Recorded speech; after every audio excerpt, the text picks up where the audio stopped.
So there's a lot at stake in how we encourage Israel to respond to the horrifying Hamas attacks. Wisdom and long-term thinking are essential, but you will not be surprised to learn that is not what we are getting.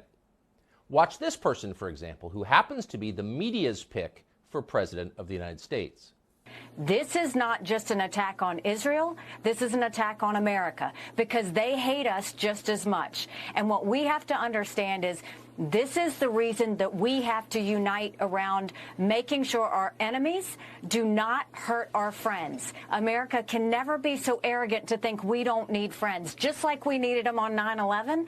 That's why Ukraine needs us when Russia's doing this. That's why Israel needs us when Hamas and Iran are doing this. And I'll say this to Prime Minister Netanyahu, finish them. Finish them. Hamas did this. You know Iran's behind it. Finish them. They should have hell to pay for what they've just done. This was an attack on America, she says, when in fact it was not.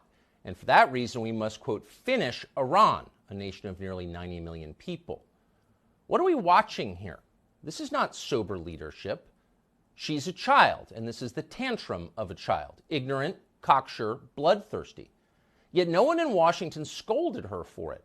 In fact, they aped her hysteria.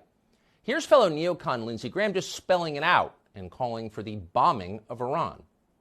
So I've been on the phone all day to the Mideast, and I've told our allies and people with connections to Iran, what I would do, I would tell Iran that if Hezbollah attacks Israel, we're going to come after you, the Iranians, and have a coordinated effort between the United States and Israel to put Iran out of the oil business by destroying their refineries. There are 4 major refineries in Iran. They're fixed targets. If Hezbollah attacks Israel, I would make Iran pay a heavy price. What exactly would happen to the United States if we declared war on Iran and started blowing up their infrastructure? Lindsey Graham has no clue what would happen. He hasn't thought it through. He's almost 70 years old and he has no children. He doesn't care. But neither, amazingly, do most of his colleagues in Washington. They're as reckless as he is. Texas Congressman Dan Crenshaw took to social media to call for what he described as a war to end all wars, as if there is such a thing. But of course, there isn't such a thing. Wars beget more war. The bigger the conflict, the uglier and longer lasting the consequences. See World War I for details.